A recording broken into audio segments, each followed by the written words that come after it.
Let's go next to our caller from the 619 area code. Who's calling today from 619? Hi, David. This is Steve in San Diego. Hey, Steve, what's up? Yeah, I'm watching all of this madness unfold, and you appear to be one of the few reasonable voices still holding on to relevance in my mind. The Okay. question everybody seems the question everybody seems to be missing, and it's because it's too terrifying to confront, is this: Yeah. objective reality is dead. It's as dead as Julius Caesar, Mm. and it's not coming back. And it's not resting in peace. And Donald Trump totally understands this.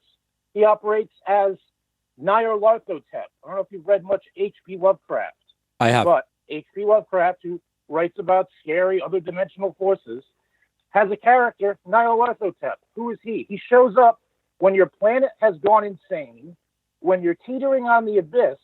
He shows up and he is designed to be a carnival barker showman who can get you to accept the fact that objectivity and sanity will never be seen again. And Donald Trump perfectly personifies this. Anybody who ignores it does so at their peril because there is nothing to support them. Well, what I think is interesting, I basically agree with you. I think what's important to understand is you don't see large groups of people saying the facts don't matter. What you see is they just create and believe their own facts and insulate themselves from anything else. So, and that is arguably even more dangerous because now the mechanism through which we figure out what is true and what is not, that's what becomes irrelevant, and people don't know it. People are presented with disinformation online, and they Yes. even if it strikes them as maybe wrong, they don't have the tools to determine for themselves whether something is true or false. That's the real crisis here. Yes, and as Harry Nielsen once said, a point in every direction is the same as no point at all. And Right. that is where we're at. Well, this is more like And so that, this is more like Aldous Huxley's Brave New World, where in 1984 they controlled which books people could read. Books were burned, Fahrenheit 451, they burned books, so on and so forth.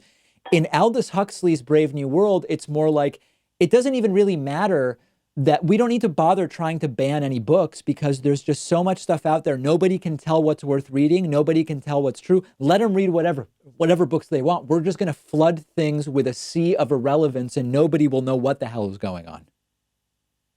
yes, and the last thing I'll say here is that I don't know if you've studied much on the simulation hypothesis. The top men, the big brains, Elon Musk, et cetera, even Richard Dawkins has capitulated to this. There's no way to prove that we're not in a simulation. Sure. It's some kind of game. And the fact is, all the evidence suggests that we are in a game because objectivity and the things that we used to think are true are gone.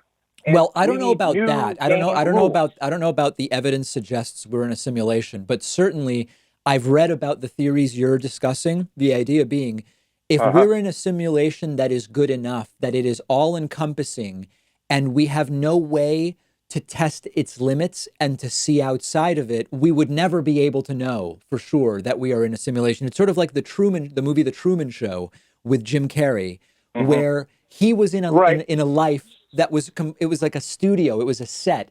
At some point, he saw glitches in it and started to be able to understand the concept of what's outside the simulation. If the simulation's good enough, Now, we would here, not be able to tell. all right. So the last thing I'll toss back to you, then let you go. All right. The glitches. There's no other way to explain the insanity that's unfolding in institutional systems in the United States and then the world more broadly. But everything happens first in the United States, as we know. The fact is that Donald Trump's success can only be explained by the fact that we're in a game. He knows it. No one else wants to admit it. Well, listen, Thank you I very much, think Dave. American You're doing a great politics has job. certainly become a game, but I don't know that it proves that we are in a simulation in the way that people like Elon Musk and Richard Dawkins are suggesting. But I really appreciate the call and really interesting stuff to think about.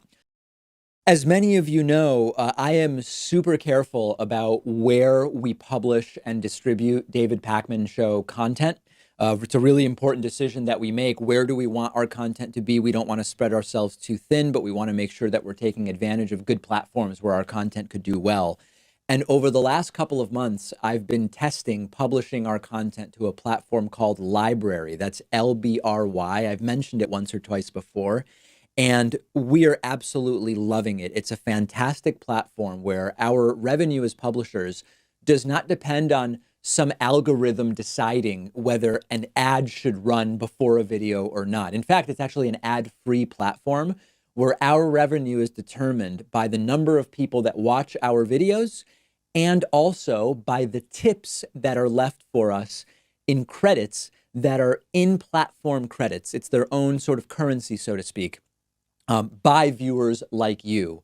And right now, for people who sign up on this platform, it's completely free using the link down in the video description. For every verified sign up, we get a little bit of a credit, and you also get a credit of tips that you can then leave on content that you like, such as the David Pakman Show content that we are publishing. So use the link down in the video description.